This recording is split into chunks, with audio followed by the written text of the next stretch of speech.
If your iPhone screen suddenly looks super zoomed in, or if your lock screen, app icons, or text appear way too large, don't worry. It's a common issue and easy to fix. This usually happens when the zoom accessibility feature is accidentally enabled. To quickly zoom out, try using a three-finger double tap on the screen. You can also try a three-finger triple tap, depending on your iOS version.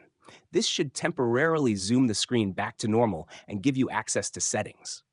Now to permanently fix it, go to your iPhone settings, scroll down and tap on accessibility. Under accessibility, select zoom and simply toggle it off. That's it. Your screen should now be back to its normal size, and the oversized icons or text should be gone. This quick fix works for most iPhones in 2025, whether your lock screen is stuck zoomed in or your home screen icons look too big. If you found this video helpful, don't forget to like, comment, and subscribe for more iPhone tips and fixes.